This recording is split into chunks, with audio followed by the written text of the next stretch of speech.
semua. Sidang lanjutan di Komisi Informasi Publik yang diajukan oleh sejumlah aktivis yang tergabung dalam Bonjowi atau Bongkar Ijazah Jokowi hari ini kembali berlanjut. Seperti sidang sebelumnya yang berlangsung tanggal 17 November 2025, tensi persidangan berlangsung tinggi. Ketua Majelis Rosvita Visi Paulin dan bahkan dua orang anggota majelis ini tampak kesal karena pejabat pengelola informasi dan dokumentasi atau PPID UGM ternyata tidak mematuhi perintah majelis untuk melakukan uji konsekuensi atas dokumen pendidikan mantan Presiden Jokowi yang disengketakan. Karena dokumen yang diberikan oleh UGM banyak disamarkan atau di blackout. Perintah ini dikeluarkan pada sidang sengketa informasi pada tanggal 17 November 2025 dan UGM diberi waktu 2 pekan untuk menyerahkan hasil uji tersebut pada sidang berikutnya. Ternyata dalam sidang yang berlangsung hari ini, hari Selasa tanggal 2 Desember 2025, UGM tidak melakukan perintah majelis itu dan tetap menganggap dokumen kartu hasil studi atau KHS Joko Widodo sebagai dokumen yang dikecualikan tanpa melakukan uji konsekuensi. Kalau kita simak persidangan tadi tidak terlalu salah kalau publik menilai itu sangat terlihat bahwa UGM itu ya mencoba melindungi dan terkesan mencoba menutup-nutupi hal yang berkaitan dengan keberadaan dan keabsahan semua dokumen yang menunjukkan bahwa Joko Widodo itu benar pernah menjadi mahasiswa UGM dan menyelesaikan studi kesarjanaannya di Fakultas Kehutanan UGM. Bahkan Anda tentu masih ingat pada tanggal 28 November lalu, nggak ada angin, nggak ada hujan, tiba-tiba Rektor UGM, Profesor Ova Emilia kembali membuat penjelasan, itu berupa 9 alasan yang membuktikan bahwa Joko Widodo adalah seorang insinyur yang telah menyelesaikan pendidikannya di Fakultas Kehutanan UGM. Tentu sangat aneh kalau memang benar Joko Widodo adalah seorang sarjana yang sudah menyelesaikan seluruh tahap proses pembelajaran di UGM, sehingga dia berhak menyandang gelar insinyur. Namun ketika diminta melakukan uji konsekuensi tentang KHS, kartu hasil studi, mereka tetap bersikeras memutuskan KHS milik Joko Widodo sebagai dokumen yang dikecualikan tanpa pertimbangan dari seorang ahli, dengan alasan dokumen itu milik pribadi Jokowi yang harus dikecualikan dan itu artinya ya dirahasiakan.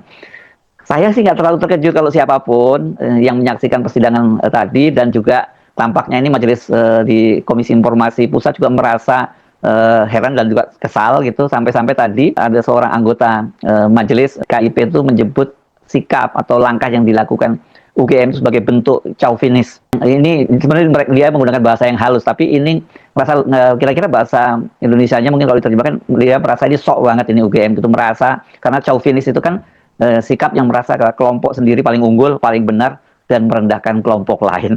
Dan itu semua sayangnya sikap mereka itu justru makin membuat publik curiga, dan mereka itu menduga-duga ini memang ada yang coba ditutup-tutupi dan dilindungi soal keabsahan ijazah Joko Widodo itu. Saya sebenarnya sampai jumpa lagi. Wassalamualaikum warahmatullahi wabarakatuh. Pak, saya tanya nih, Bapak melakukan uji konsekuensi. Ini misalnya saya ambil contoh nih KHS. Ini hanya terkait KHS-nya Pak Jokowi atau KHS secara keseluruhan yang Bapak uji? Oke, sesuai dengan apa di SK tersebut itu khusus KHS-nya Pak Jokowi. Nah, kalau KHS pada umumnya diminta oleh publik terbuka atau tidak, Pak? Kalau misalnya nih publik meminta KHS atau yang lainnya di luar itu, ini terbuka atau enggak? Iya, saya kira kalau konteksnya dan tadi uji konsekuensi, Ibu, kalau konteksnya dia melibatkan masyarakat, sekali lagi kami berpikiran bahwasannya KHS itu data pribadi. Jadi kami tidak melibatkan masyarakat dulu dalam konteks ujian konsekuensi. Kecuali dasarnya ada persetujuan dari si pemilik data ataupun nanti ya tadi perintah dari KIP. Pemahamannya itu Pak, pemahamannya Bapak melakukan uji konsekuensi bukan hanya terhadap KHS-nya Pak Jokowi. Karena kalau Bapak mengatakan KHS untuk Pak Jokowi dikecualikan, maka secara global untuk siapapun itu menjadi informasi yang dikecualikan. Ya kan? Uji konsekuensi yang Bapak lakukan, kenapa kemudian harus melibatkan masyarakat? Masyarakat akan, Bapak harus kasih dasar-dasarnya apa yang menjadi pertimbangan. KHS ini harus dikecualikan. Ada informasi pribadi. Informasi pribadi apa sih yang terkandung di dalamnya? Kan tadi saya udah bilang, tidak mesti dokumennya Bapak tunjukkan kepada pihak masyarakat. Tapi kemudian dilakukan kajian bersama antara UGM dengan pihak eksternal. Sejauh mana sebuah informasi itu kemudian akan dikecualikan gitu loh, dampaknya apa? Ibu, kalau misalnya Ibu, di situ ada pakar gitu ya, saya kira pakar itu juga bagian dari masyarakat gitu ya. Nggak bisa Pak, itu kan, maka tadi saya tanya pakar ahli hukum ini dari UGM atau bukan? Iya betul. Dari UGM kan? Betul. Ya, jadi kan perintah majelis melibatkan, Pak ini perintah majelis loh, kami memerintahkan harusnya melibatkan pihak luar. Gitu loh. Kan Ya, tapi Bapak ya. tidak melakukan. Ya, gitu. sekali lagi Bu, kami berangkat dari sikap yang kehati-hatian, yang notabene itu juga Pak, dijamin oleh begini. PDP. Nggih. Kemarin harus dihargai yang namanya perintah majelis, ya. Pemahamannya seperti yang sampaikan Ketua Majelis, bukan dokumennya, tapi formula-formula. Misalnya tadi ijazah seperti apa formulanya? Oh, ada nama, ada data. Jadi tidak dokumennya. Kalau melibatkan pihak lain, itu lebih independen, Pak. Terlepas itu punya siapa, baru dikategorikan lagi. Jadi ketika perintah majelis, kalau Bapak kemarin tidak sepakat, Bapak bahasnya kemarin. Jadi supaya lebih cepat persidangan hari ini, kita melihat beranggapan pertama Bapak tidak menghargai perintah majelis. Ya kan? Kan tidak harus dokumennya. Kita dalam hal ini melihat dokumen itu tidak membedakan pemilik siapa.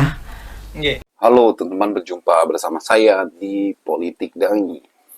Kali ini kalau kita melihat bagaimana Jokowi dihantui ya, oleh bayang-bayang ijazah palsu, dugaan ijazah palsu teman-teman. Dan ini menjadi sebuah dilema sebenarnya ya bagi Pak Jokowi ya. Lantaran sana sini masih saja ya diurus, diterpa urusan-urusan ijazah ini teman-teman ya. Bahkan sampai Gibran itu diwawancarai di sebuah acara televisi teman-teman, ditanya juga itu soal ijazah, dan ini membuat Gibran pasti semakin tertekan juga ya, karena ia juga terseret teman-teman. Dan orang-orang yang mempermasalahkan ijazah ini kan bukan orang sembarangan. Mereka adalah peneliti, mereka adalah orang-orang yang berkompeten di dalamnya, ya kan. Kemarin kalau kita melihat bagaimana sidang Komisi Informasi Publik ya tentang ijazah Pak Jokowi ini, teman-teman, dan di sana bagaimana hakim sidang ini mencecar dan mensemprot habis pihak-pihak yang diduga ya melanggar lah ya, seperti UGM ya, bagaimana UGM yang kerap kali ya disemprot oleh hakim ini teman-teman. Ini luar biasa bagaimana informasi publik yang dikecualikan ya, ada nomor peserta, nomor ijazah, dan lain-lainnya. Itu ada 9 item yang dikecualikan atau ditutup teman-teman. Inilah yang menjadi sebuah pertanyaan besar ya bagi publik ya. Itulah yang disemprot oleh hakim kepada UGM ya. Kenapa demikian ya kan? Dan ini semakin terang benderang bagaimana kelalaian lembaga-lembaga yang berkompeten ini teman-teman, sehingga menjadi polemik ya kan. Dan kalau kita melihat ya, memang jasa Pak Jokowi ini semakin dipersoalkan, bahkan berdebat di media sosial, kemudian di televisi, bahkan hingga di YouTube teman-teman, sehingga ini menjadi sebuah persoalan yang belum ada ujungnya ya. Masyarakat jadi terbelah, masyarakat jadi pro kontra gara-gara masalah ini. Bagaimana menurut kalian?